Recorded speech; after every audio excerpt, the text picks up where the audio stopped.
Look, I won't delay the House on this. It's very clear what I'm trying to say here, that the Minister should only act in operational matters on the advice of the Chief of Staff of the Defence Forces. The legislation as it stands would leave the Minister open to accusations of political interference where people were selected to return to the Defence Forces.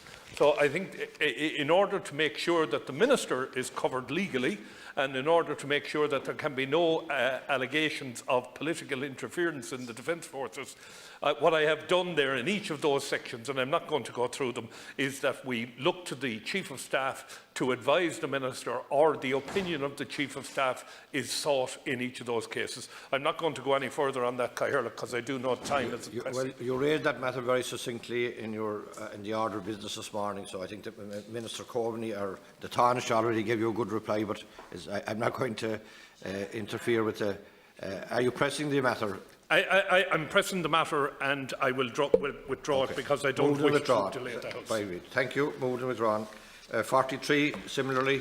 Is it moved and withdrawn? Yes. Moved and withdrawn. Okay. 44. Moved and withdrawn. Thank you. 45. Moved and withdrawn. 46. Moved and withdrawn. 47 is out of order. Yeah, I'll speak on the section if I may. 48. 1 second now. Section 20. Yeah, we have one more. 48 in the name of Senator Devine, O'Donnell, Warfield. Others. Is that we moved or pressed? No one here to move it. Nobody here. Not moved. That's section 27, St. Party Bill. You wish to speak briefly on 27? Very briefly. Minister, I'm glad that you're in the House. I have been ruled out of order on Amendment 47 because it incurs a cost to the Exchequer. But there are very simple things that need to be done to put the Defence Forces on par with the HSE. HSE has been able to suspend abatement in pensions. The HSE has been able to pay student nurses a full wage.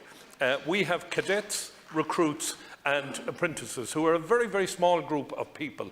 At the very front line, our cadets are handling the tracing calls for the HSE, and it is extremely onerous work, really tough work on people, having to ring people and tell them that they may have been in contact with somebody with COVID-19 and may be infected, and to listen to the horror stories that are coming back. These are young people. So what we're asking there is the military service allowance be paid to those. They are in frontline, full duty work at this point in time, the same as any other soldier, any other naval personnel or anybody in the Air Corps. They are doing full duty, so the military service allowance must be paid to them.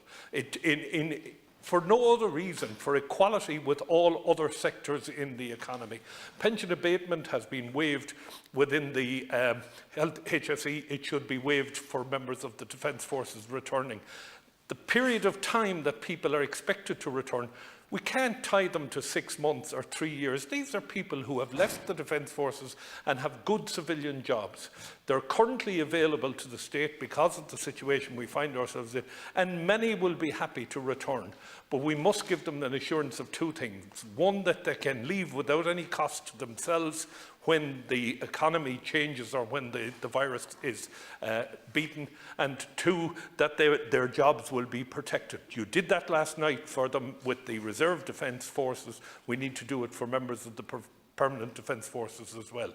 So I'm asking you, Minister, the book really stops at your desk, so I'm asking you to treat the Defence Forces with the same degree of respect that we've given to the health service. Last night we stood and we applauded all frontline workers. Today in this House we did the same thing.